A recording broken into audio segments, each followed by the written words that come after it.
Baik, materi yang pertama yaitu mengenai arti dan asal-usul studi kawasan. Arti dari studi yaitu penyelidikan atau bahan pelajaran, sedangkan kawasan itu memiliki arti daerah atau wilayah. Jadi, studi kawasan itu merupakan suatu pengetahuan untuk menyelidiki daerah atau wilayah yang berkaitan dengan keanekaragaman, seperti halnya ekonomi, sosial, pendidikan, dan juga keagamaan. Jadi, perlunya kita mempelajari mengenai arti dan asal-usul studi kawasan itu untuk menjelaskan tentang situasi yang terjadi di berbagai area mengenai kawasan Islam yang ada di dunia dan juga ruang lingkup yang ada di dalamnya, melalui pertumbuhan, perkembangan, dan juga ciri-ciri karakteristik sosial budaya yang ada di dalamnya. Nah, untuk mempelajari hal-hal tersebut yang berhubungan dengan agama Islam secara sistematis, perlunya kita itu memahami secara mendalam seluk-beluk dari agama Islam, seperti ajaran agama Islam dan juga sejarah agama Islam. Selanjutnya tentang pengertian orientalisme dan oksidentalisme. Untuk pengertian orientalisme sendiri, yakni orientalisme lebih ke pandangan barat tentang dunia timur, termasuk Islam yang dibentuk oleh para akademis barat pada abad ke-19 dan 20. Orientalisme sendiri sering memandang dunia timur Islam dengan cara paternalistik atau tindakan membatasi kebebasan dan superioritas, yakni rasa percaya diri, dan mengabaikan pandangan-pandangan dari dunia muslim sendiri.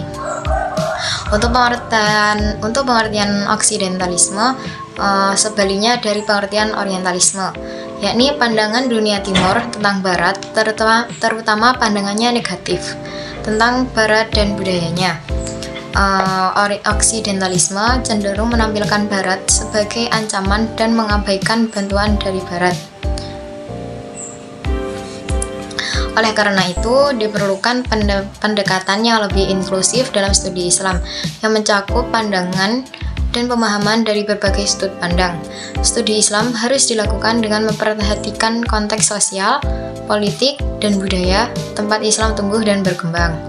Contoh dari orientalisme sendiri itu kayak yang di film Aladdin, yang memperlihatkan kultur timur sebagai eksotis dan misterius serta menampilkan stereotip yang tidak akurat mengenai kultur Arab dan Islam. Kalau contoh oksidentalisme sendiri dapat dilihat dalam pandangan Islam yang memandang Barat sebagai musuh dan penyebar kejahatan serta kerusakan moral. Pandangan ini benar-benar memandang orang Barat sebagai musuh Islam. Kekurangan orientalisme. 1.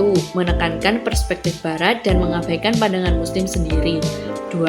Cenderung menyederhanakan dan menggeneralisasi budaya, agama, dan masyarakat Islam. Yang ketiga, tidak mengakui keragaman dan perbedaan dalam budaya dan pandangan di dunia muslim. Yang keempat, menampilkan superioritas barat atas dunia timur. Yang selanjutnya yaitu kelebihan orientalisme. 1. Membawa pandangan yang baru dan berbeda tentang Islam dan dunia timur. 2. Mengembangkan banyak penelitian dan sumber informasi tentang Islam. Yang ketiga yaitu menekankan pentingnya studi dan pemahaman budaya dan sejarah Islam. Kekurangan oksidentalisme. Memandang Barat sebagai musuh dan mengabaikan kontribusi positif Barat dalam sejarah Islam dan budaya Muslim, cenderung menampilkan pandangan negatif dan generalisasi tentang Barat dan budayanya, tidak mengakui keragaman dan perbedaan dalam budayanya dan pandangan di Barat.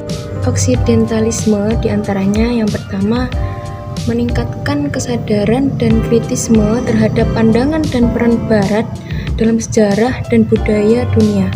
Yang kedua, memperkenalkan perspektif timur yang berbeda dan menyeimbangkan pandangan Barat tentang dunia. Yang ketiga, menghasilkan diskusi yang produktif dan pemikiran baru tentang kajian Islam dan hubungan Barat dan Timur. Islam yang ada di timur dan ada di barat. Ilmu Islam di dunia itu terbagi menjadi dua, yaitu Islam yang ada di timur dan Islam yang ada di barat.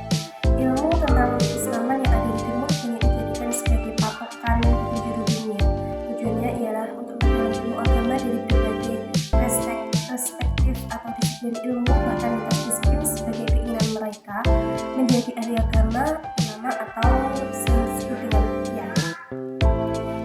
yang berada di timur itu mengutamakan akhlak,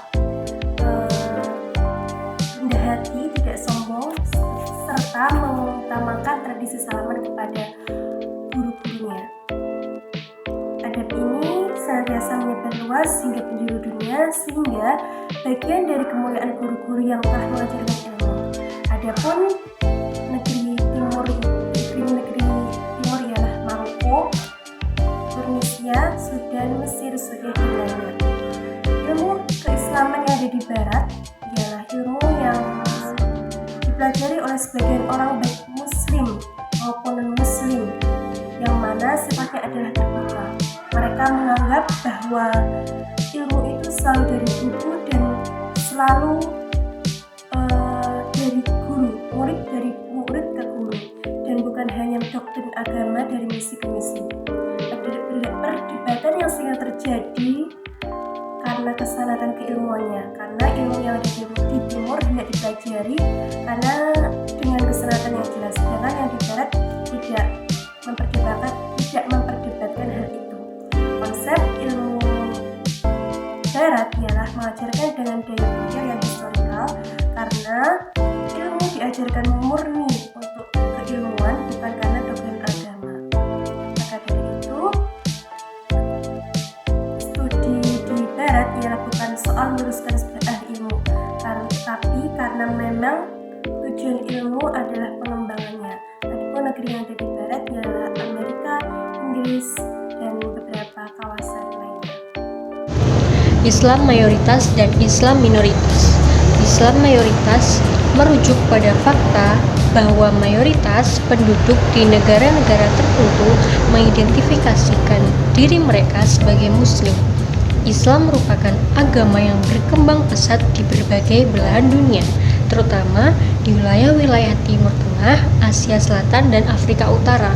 Selanjutnya yakni Islam minoritas. Islam minoritas adalah istilah yang digunakan untuk menggambarkan kelompok Muslim yang hidup di negara atau wilayah di mana mereka tidak menjadi mayoritas di sebuah negara tersebut.